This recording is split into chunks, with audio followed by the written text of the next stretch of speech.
The stars above the Galactic Council station shimmered like cold fire.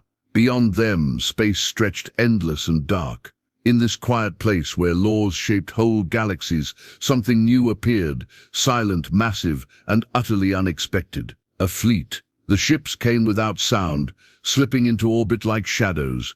Black as the void and smooth as polished stone, they reflected no light. Their engines made no flare. Their shapes were strange, angular, almost organic, nothing like the bright, humming cruisers of the Council species. They moved with slow confidence, in perfect formation. There were 12 of them, and at the center floated their leader, the Obsidian Edge. Inside the bridge of the flagship, Captain Lyra Holt stood tall, hands clasped behind her back. She watched the holographic display as each warship locked into position above the Council station. The silence in the command deck was not fear, it was focus. Lyra was 34, a former astrophysicist who had turned to military service when Earth began preparing for contact. Her eyes, grey and sharp, were fixed on the screen. "They see us," said her first officer, Commander Rel. "I know," Lyra replied. Below them, the Galactic Council stirred. Hundreds of alien eyes, each from a different world and species, watched the Earth fleet arrive. Many had never seen a human ship before. Some had never even believed Earth mattered. But this was no ordinary arrival. Earth had not come as a guest. Earth had come prepared. "Begin transmission," Lyra said. A chime echoed through the ship. A moment later, her image appeared on the grand holoscreens within the Council's Hall of Harmony. Every representative, ambassador, and observer turned toward the floating projection of a calm human woman in a navy blue uniform. "I am Captain Lyra Holt of Earth," she began. Her voice was steady and clear. "We come not as conquerors, not as supplicants, but as equals. Earth has developed the means to defend itself. We ask now for a place in this council, so our voice may be heard." Her speech was short, deliberate, measured. The council chamber was silent. Then came the murmurs, whispers, hisses, growls, and electronic pulses, every species reacting in their own way. Some were impressed, some were alarmed, others simply confused. Back on the Obsidian Edge, Lyra turned away from the screen. "They'll summon us soon," she said. Commander Rel frowned. "Do you think they'll accept us?" Lyra's face remained unreadable. "They'll listen.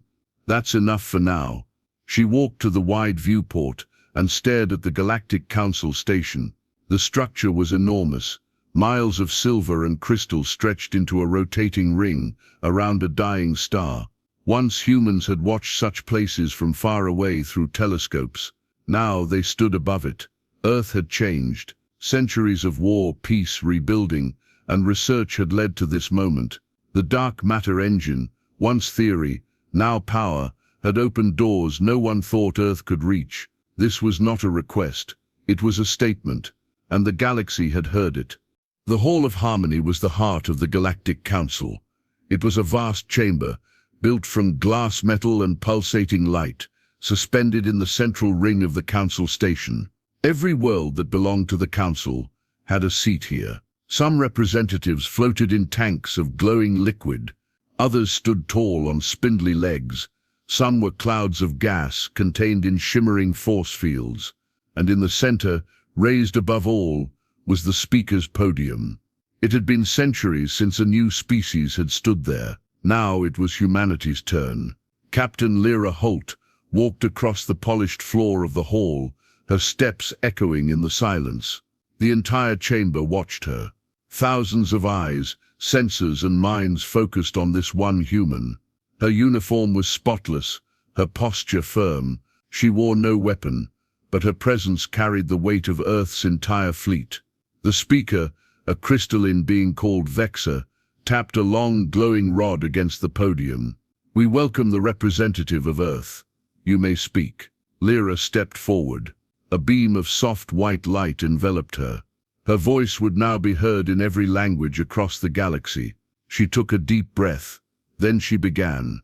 "Honored members of the Galactic Council, my name is Captain Lyra Holt, speaking for the planet Earth and the human race." Her voice was calm, strong, and clear. For centuries we watched the stars. We dreamed of joining this community. We studied your broadcasts, your histories, your peace treaties, but we were not ready. Not yet." She paused. The chamber remained still. "Now we are. We have built ships to carry us beyond our system. We have learned to bend dark matter to our will, not to threaten, not to conquer, but to ensure that our voice is not ignored." Murmurs spread through the chamber. The mention of dark matter technology brought a ripple of unease. That power was still a mystery, even to advanced council species.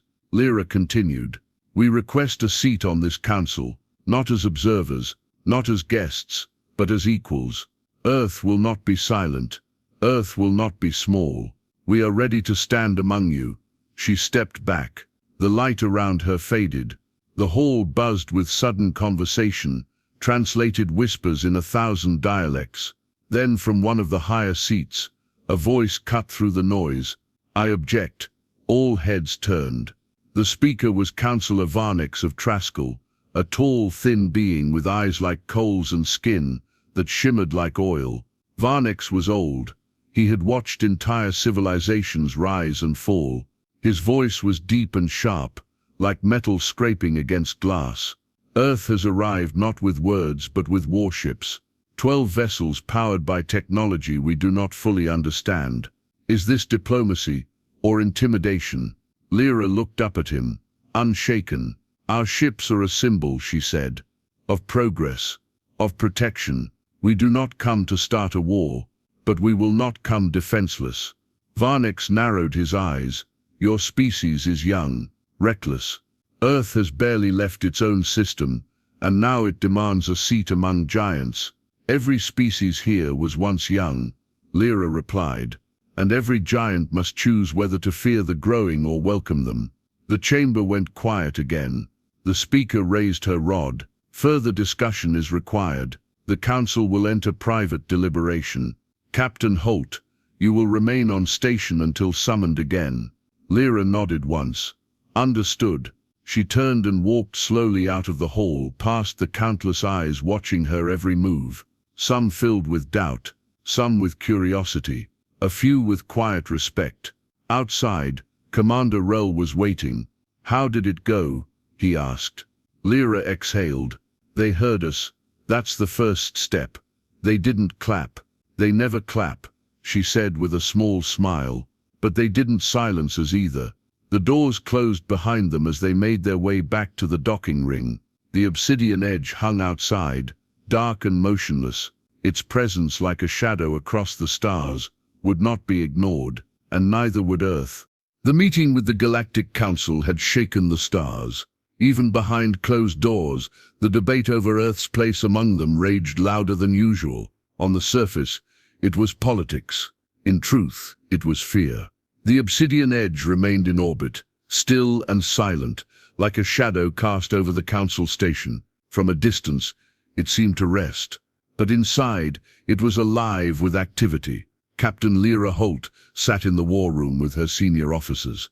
A three-dimensional projection of the council chamber floated between them, dotted with colored markers. Red for opponents, green for allies, yellow for those undecided. "There are more reds than I'd like," said Commander Rel.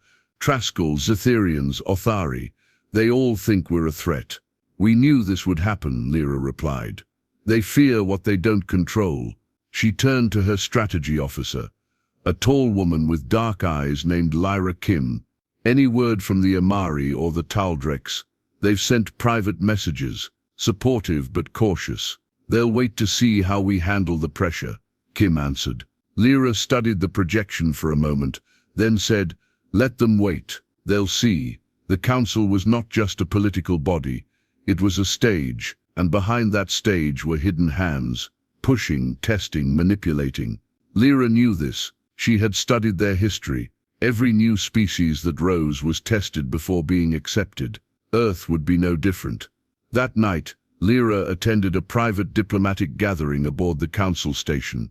It was held in a wide domed chamber, filled with hovering platforms and floating drink orbs. Representatives floated, glided, or walked between platforms. Some debated softly, Others watched in silence. Everyone wore the same smile, calm, practiced, unreadable. Lyra stood on a platform near the center, holding a glass of clear liquid that tasted like cold metal.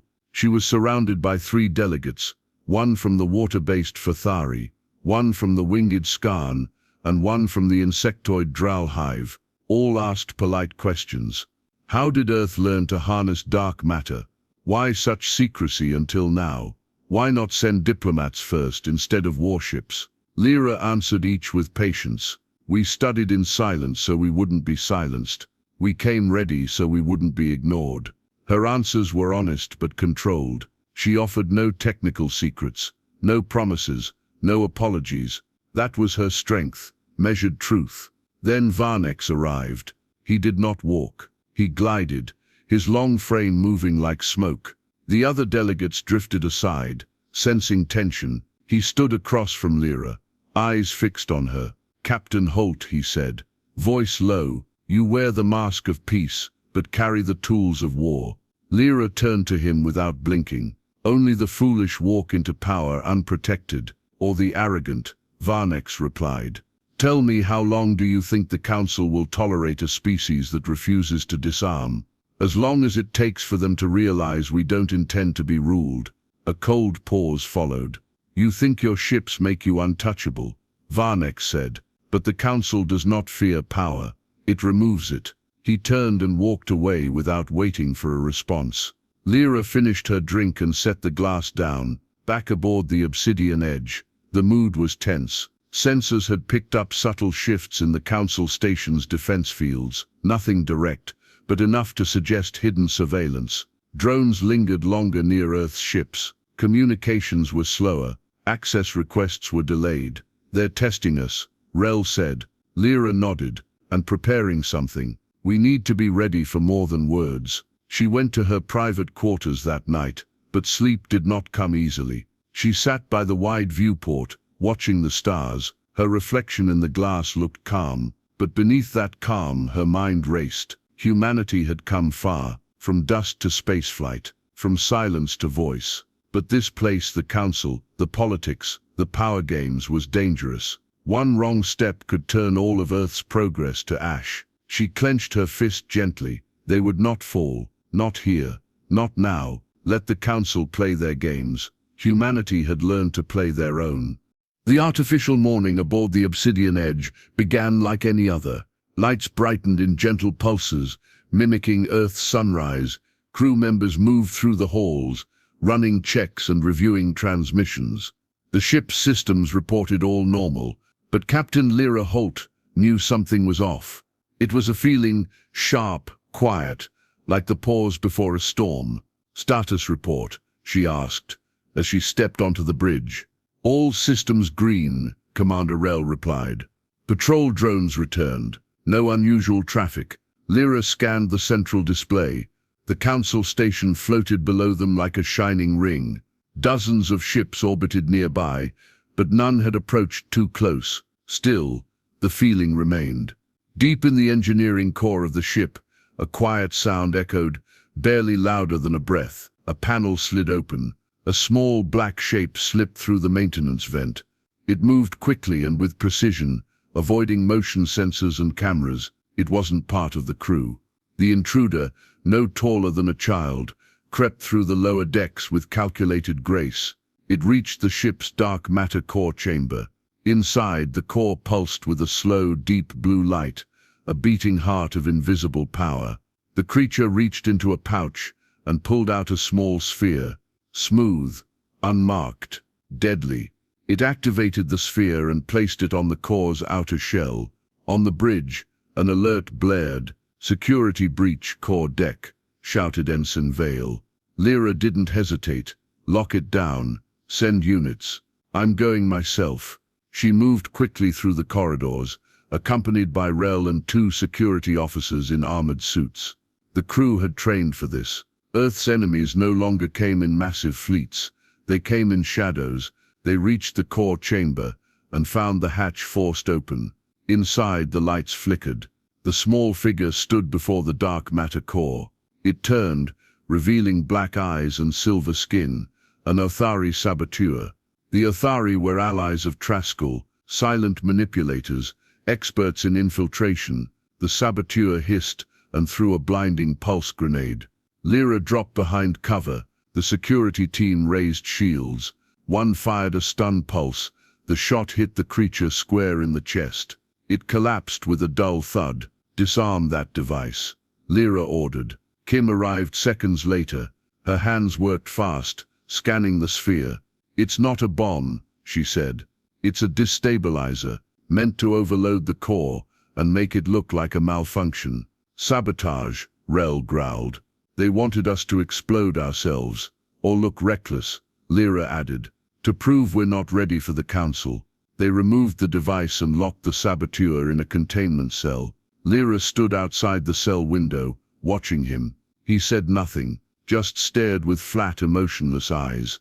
Hours later, in a secure conference room aboard the Obsidian Edge, Lyra addressed a group of trusted delegates from neutral species, the Amari, the Solari, and the feathered Zilith. She explained the attempted sabotage. She showed the evidence, the infiltrator's species, the Council ID code used to override the docking locks, the device itself. "They fear us," she said. "So they tried to silence us." The delegates sat in stunned silence. Then the Amari ambassador, a soft-spoken being wrapped in shimmering robes, said, "This is not council policy. It is the work of factions, but the council must respond." "They must," Lyra agreed. "Or Earth walks." The Zilith nodded slowly. "You are bold, human." "Not bold," Lyra replied. "Just tired of being underestimated."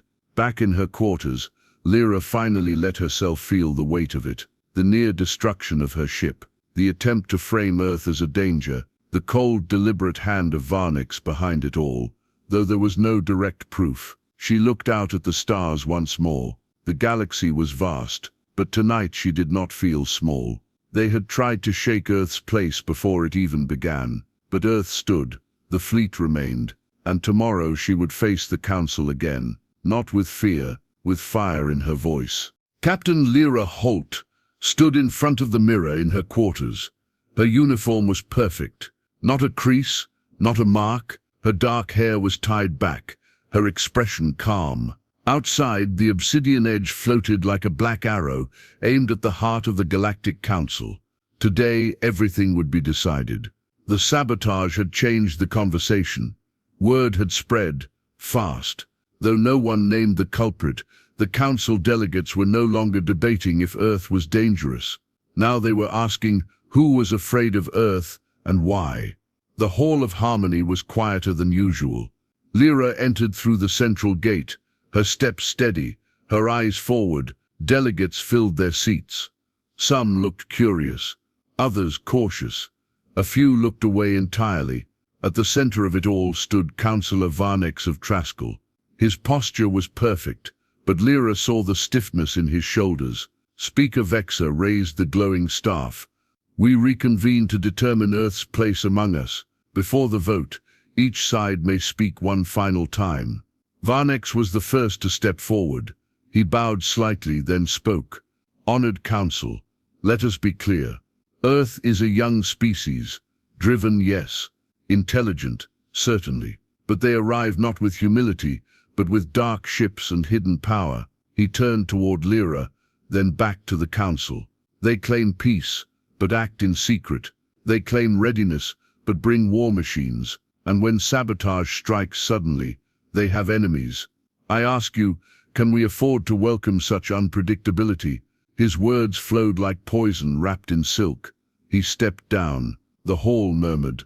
Now it was Lyra's turn. She stepped up to the podium. Her voice echoed, steady and strong. "We did not come here to impress you with words. We came to show that we are no longer beneath notice. For centuries, Earth watched this council. We learned, we listened, but we were not invited. So we built, we prepared." She paused, eyes locked on her from every direction. "Yes, we brought warships, but they have not fired a single shot. We brought strength, not to threaten, but to stand without fear. And when one of your own tried to destroy our ship, we responded with restraint. We kept our place." More murmurs now. soft but sharp. We came in peace, prepared for anything, and now you must decide. Will you open your council to new voices, or will you close your gates out of fear of change? She stepped down. No smile, no anger, just resolve. Speaker Vexa raised her staff once more. The vote begins. Across the chamber, lights flickered as each representative cast their decision. A single thread of energy traveled from every seat, forming a web above the center platform. The web shimmered, then twisted into lines of green and red. For a moment it pulsed between balance. Then the green lines outnumbered the red. By a narrow margin, Earth had been accepted. The room went still. No cheers, no applause, just silence, stunned silence. Even Varnex didn't speak. He sat motionless, his expression unreadable. Lyra bowed her head slightly to the speaker, then turned and walked away. Back aboard the Obsidian Edge, Commander Rel was waiting. "Well?" he asked. "They voted yes," Lyra said simply. Rel blinked. "Just like that?" "No," she said. "Not just like that. We earned it." Later that night, Lyra stood alone in the observation deck. Earth's fleet drifted outside, dark and quiet, watching the stars. They had made history, not through war or surrender, but through presence. And though the chamber had fallen silent, that silence held power. For the first time humanity had spoken, and the galaxy had listened. The glow of the council station dimmed behind the Obsidian Edge as the fleet slowly adjusted course. Earth's 12 warships, black and silent, drifted into formation. No weapons were raised, no signals of dominance were sent. They simply moved in quiet, controlled unity, like shadows returning home. Captain Lyra Holt stood on the bridge, hands behind her back, eyes fixed on the display. For the first time in her career, she allowed herself a full breath of peace. Not relief. She knew better than that. But peace, brief and honest. "Council transmission incoming," said Ensign Vale. Lyra nodded. "Play it." Speaker Vexa's voice filled the room. "To Captain Holt and the representatives of Earth, the Council acknowledges the result of the vote. Your species is now a provisional member, subject to future review. You are expected to observe interstellar law and participate in peaceful cooperation. You may return home and await further instruction." The message ended. No warmth, no celebration, but it was done. "It's real," Rel said quietly. "We're in." Lyra didn't smile, but her eyes softened. "Yes, now the real work begins." News of Earth's acceptance spread quickly across the solar system. From orbiting colonies on Mars to floating platforms above Europa, humans watched the broadcasted images in awe. The footage of Lyra standing in the Hall of Harmony, alone but unshaken, was replayed on every channel. Commentators speculated, families celebrated, students dreamed. For the first time in human history, they were no longer outsiders looking up. They had stepped into the galactic stage and been seen. In her private quarters, Lyra sat at her desk, writing a report for the Earth Council. Her words were simple and clear. She included every detail: what was said, what was threatened, what was nearly lost. She didn't hide the sabotage. She didn't downplay the tension. Earth needed to know the truth. She ended the report with a short sentence: "We stood and they listened." After sending it, she looked out of the viewport. The stars beyond were bright, but she no longer saw them as unreachable. They were roads now, paths leading outward. There would be challenges. There would be conflict. Acceptance was only the first step, but now they had a voice, and no one would silence it again. A day later, the fleet turned toward Earth. As they approached the blue and white sphere, Lyra called for a transmission to be broadcast to every major city, spaceport and station back home. The camera focused on her as she stood tall, the bridge behind her filled with quiet purpose. "This is Captain Lyra Holt of the Obsidian Edge. I bring word from the Galactic Council. Earth has been accepted as a provisional member. We are no longer alone." She paused, letting the weight of the moment settle. "We did not enter with fear. We entered with strength and silence, and in that silence, they heard us.